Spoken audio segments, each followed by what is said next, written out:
10050 Cielo Drive, à Los Angeles, l'été 1969. Le bruit d'un arrosage électrique, de chants d'oiseaux, dans un plan en dézoom qu'on croirait directement sorti d'un film de Robert Altman. Suivi par le ronronnement lointain des voitures, les aboiements d'un chien et les pas qui viennent dans notre direction. Deux personnages montent dans leur Cadillac, allument le contact, qui lance la radio KHJ. Et les noms, Leonardo DiCaprio et Brad Pitt, apparaissent malicieusement intervertis. Le titre soul endiablé de Roy Head, Treat Her Right, traite-la bien, fait déjà mouche dans un film sur l'assassinat sauvage d'une femme. Every man ought to know. If you want a little loving, you gotta start real slow. She's gonna love you tonight now. If you just treat her right now. Un sujet qui prendra dans l'année une importance capitale. Gotta make her feel good. Tell her that you love her like you know you should. 'Cause if you don't treat her right, she won't love you tonight. If you practice my method just as hard as you can, you're gonna get a reputation as a love and a man. I was raped. Okay.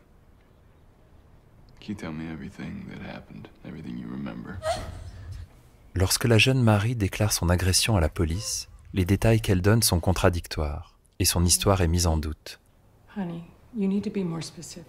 Dans la série Unbelievable, la scénariste Susanna Grant, connue pour le classique Erin Brockovich, affronte la violence de la libération de la parole des femmes et dissèque les conséquences dramatiques pour les victimes d'un système qui n'écoute pas.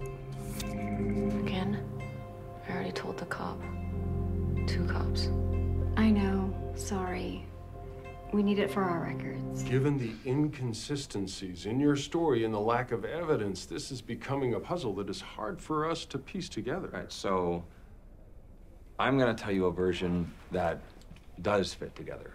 L'affaire est classée sans suite avant d'être reprise par un tandem féminin.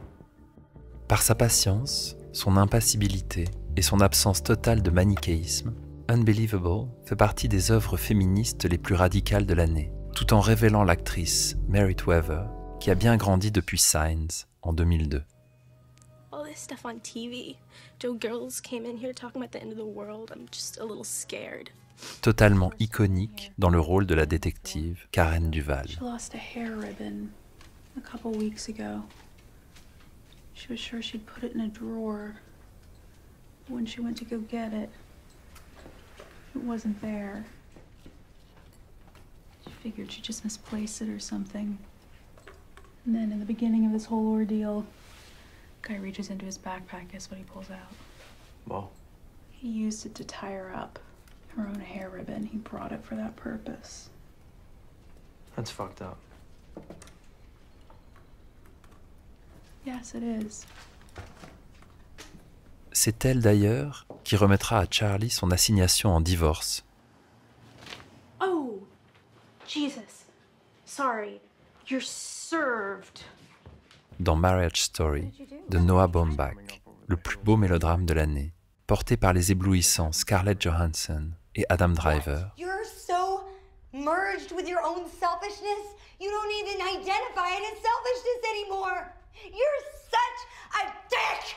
Every day I wake up and I hope you're dead. Dead like if I could guarantee Henry would be okay. I'd hope you get an illness and then get hit by a car and die. Le film revisite le chef-d'œuvre Kramer contre Kramer et creuse un chemin imparable de stridence en moment de grâce. And I do this thing for his mom where I pretend to cut myself but I retract the blade, but I don't do it with him. Oh. Et si ses corps n'étaient pas affligés par un tel chagrin, il se mettrait à chanter et à danser comme dans une comédie musicale.